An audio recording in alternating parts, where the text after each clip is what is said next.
Partilhas desta visão de que, se atingisse a Arábia Saudita, poderia originar uma recessão mundial? Se estas convulsões atingissem o maior produtor? Sim, se tivesse um impacto bastante considerável e se a OPEP não conseguisse de alguma maneira atenuar por outras vias este tipo de situação, seria com certeza um cenário que poderia, no curto ou médio prazo, conduzir a um efeito recessivo à escala global, uma vez que, excluindo, enfim, países como, por exemplo, os Estados Unidos, que têm alguma relativa independência energética, todos os outros teriam, enfim, alguns países também nórdicos, todos os outros teriam bastante dificuldade em aguentar os preços do petróleo muito acima dos 110 ou 120 dólares o barril.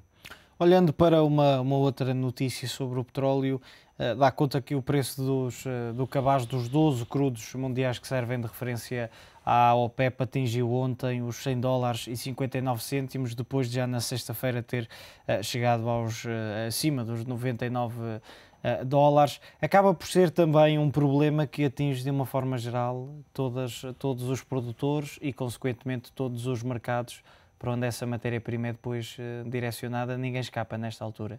A própria OPEP já veio dizer que, se for necessário aumentar a produção diária para tentar combater a subida dos preços. Acaba por ser também um pouco contrassenso esta atitude da OPEP.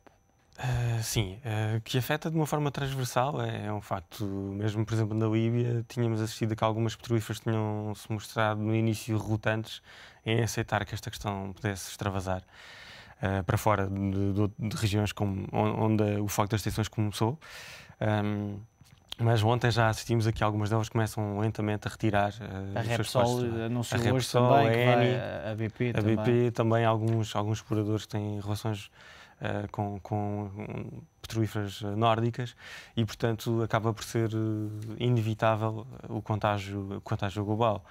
Como disse, creio que, exceptuando talvez neste momento, em particular, os Estados Unidos, devido à sua situação específica, Toda a gente está em alerta. praticamente toda a gente está muito em alerta, embora obviamente os Estados Unidos também tendem a sofrer, porque inevitavelmente os preços que repassa para a economia interna tende também a diminuir um pouco os efeitos da competitividade que os Estados Unidos pretenderiam ganhar com uma desvalorização do dólar e com este tipo de medidas de abrandamento quantitativo, e que pode ser de alguma maneira contrariado. Bruno, Portugal acaba por sofrer, digamos, em mais do que uma frente, além das consequências mais óbvias, que poderá ser a subida dos combustíveis, também ao nível negocial, ao nível empresarial, acaba por ter algumas mazelas, e um dos casos é a própria Galp, que teria negociou, aliás, a possibilidade de explorar petróleo na Líbia, e agora não sabe bem o que é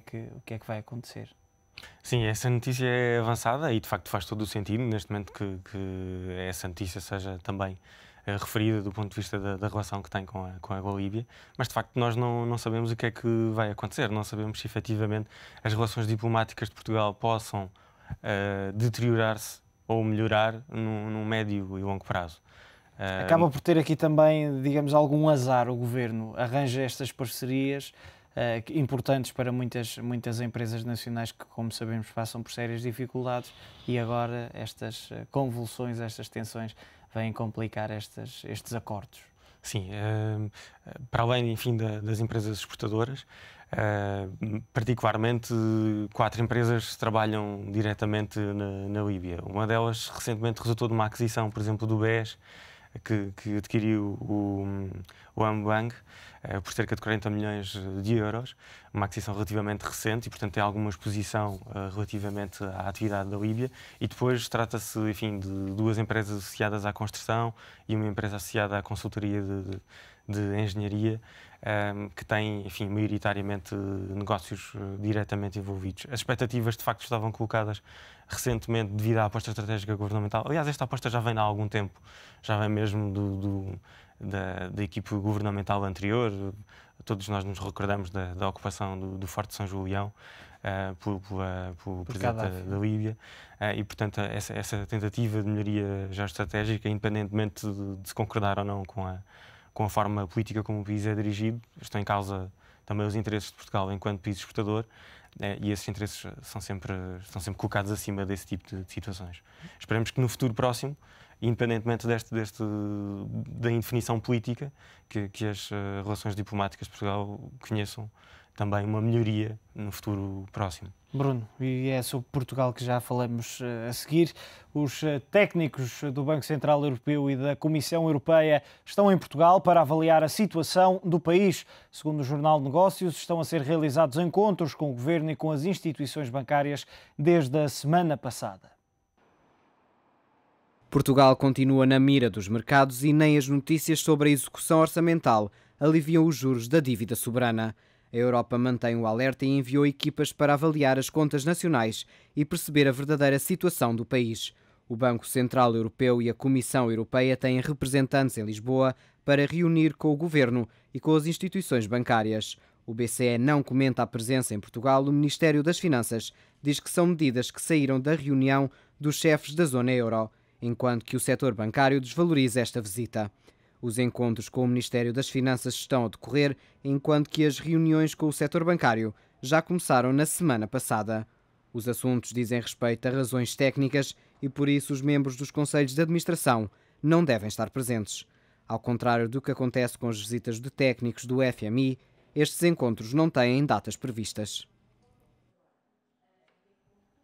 A subida dos impostos explica 80% da redução do déficit do Estado. Esta é uma das conclusões dos números da execução orçamental que foram revelados ontem. Em janeiro, o Estado arrecadou mais 367 milhões de euros dos contribuintes e cortou em cerca de 100 milhões a despesa. Com estes números, o Governo assegura que vai cumprir o déficit de 4,6% do PIB estipulado para este ano. O Governo divulgou ontem oficialmente a notícia que entendia que os mercados queriam ver. Os números mostram uma redução de 43% do déficit do subsetor Estado e uma melhoria de 58,6% do déficit consolidado da Administração Central, que também considera os serviços e fundos autónomos. Só a Segurança Social registou 52 milhões de euros a menos no seu saldo positivo, que não foi além dos 310 milhões de euros. Contudo, tal como aconteceu no ano passado, Teixeira dos Santos voltou a conseguir resultados, sobretudo à custa das receitas e não das despesas. Para a forte subida do lado dos ganhos do Estado, contribuiu, sobretudo, a mais que duplicação das receitas de IRC catapultadas pela antecipação da distribuição de dividendos. Continua a ser a principal fonte de receitas, embora janeiro ainda não agregue todos os efeitos do aumento do imposto.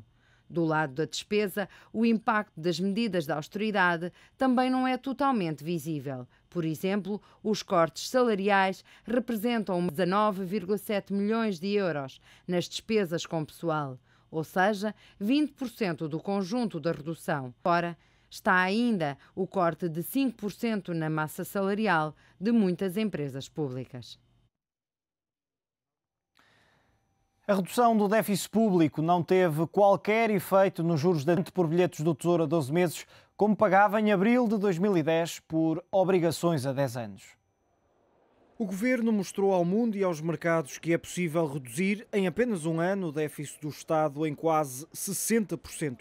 É verdade que foi graças ao corte nos salários e às receitas, uma vez que do lado da despesa até se verificou uma subida e os mercados souberam interpretar os dados da execução orçamental portuguesa, resulta antes e depois de apresentados os resultados.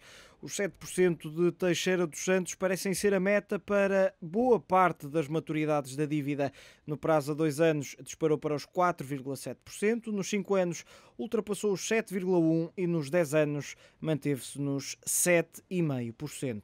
Os analistas referem a falta de consenso na União Europeia para encontrar soluções como uma das causas para ser ajudado da forma que pode, através da compra de dívida portuguesa no mercado, mas esta é cada vez mais uma solução sem resultados.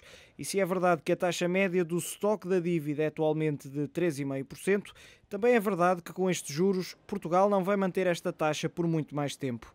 O país está a pagar atualmente um juro nos bilhetes do Tesouro a 12 meses igual ao que pagava pelas obrigações do Tesouro há 10 anos, em abril de 2010. Teixeira dos Santos reafirma que Portugal não precisa de ajuda externa. Numa entrevista ao jornal japonês Nikkei, o Ministro das Finanças afirma que o país vai financiar-se no mercado. Teixeira dos Santos indica ainda que Portugal já conseguiu 2/3 da verba necessária para os reembolsos de dívida que tem maturidade. Já sobre a escalada dos títulos da dívida pública no mercado secundário, o líder da pasta das finanças afirma que as taxas mais longas não devem permanecer nos atuais níveis. Fernando Teixeira dos Santos esteve também reunido com o homólogo nipónico, o ministro das Finanças japonês. A portuguesa é diferente da grega ou da irlandesa e que o quadro não é tão mau como tem reportado a imprensa. Já Luís Campos e Cunha garante que os números da execução orçamental podem causar alguma desconfiança nos mercados, porque para o ex-ministro das Finanças os números tratam a contabilidade pública e não as contas nacionais. Nós temos de ter em conta, primeiro, que isto é um mês, temos de ter em conta que isto é contabilidade pública, enquanto o que interessa para Bruxelas é as nacionais. A contabilidade pública é uma espécie de deve haver, apenas entradas e saídas. Contabilidade não é? de caixa, Claro. Para aqueles que sabem um bocadinho de contabilidade, é apenas o caixa, ninguém... Não é isso que conta para efeitos do déficit. Exatamente. E o que interessa é em contabilidade nacional, e isso só se saberá, aliás ainda não se sabe de 2010. Nós devemos, em princípio, os mercados não veem bem, com bons olhos, estes grandes anúncios e primeiro, pouca atenção prestam. Sabem perfeitamente que é um mês, sabem que é a contabilidade pública, sabem tudo isso, sabem que isto vale relativamente pouco. Foi a primeira vez desde que há dados há 15 anos que se verificou uma redução da dívida de Portugal ao exterior. Em termos líquidos, foram abatidos cerca de 640 milhões de euros em 2010. O boletim estatístico do Banco de Portugal mostra uma inversão da tendência, com uma queda de 0,3% no ano passado e em comparação com 2009 para um total de 185,6 mil milhões de euros. Isto significa, no entanto, que, apesar da melhoria, toda a riqueza que o país espera produzir este ano seria insuficiente para saldar todas as dívidas. Empresas e famílias têm 155 mil milhões de euros em depósitos bancários. A maior fatia vem dos particulares, com perto de 119 mil milhões depositados. Dezembro foi o terceiro mês consecutivo em que se registrou um aumento dos depósitos das famílias. No final do ano passado, a subida de 377 milhões de euros em depósitos fixou o valor total em cerca de 119 mil milhões de euros, mais 2 mil milhões que no período homólogo. Os dados divulgados pelo Banco de Portugal dão conta que este valor foi o mais elevado desde julho de 2010, altura em que os depósitos das famílias superaram a fasquia dos 119 mil milhões de euros. Já as empresas tinham depositados em dezembro 36 mil milhões de euros, o valor mais elevado desde que o Banco de Portugal tem registros.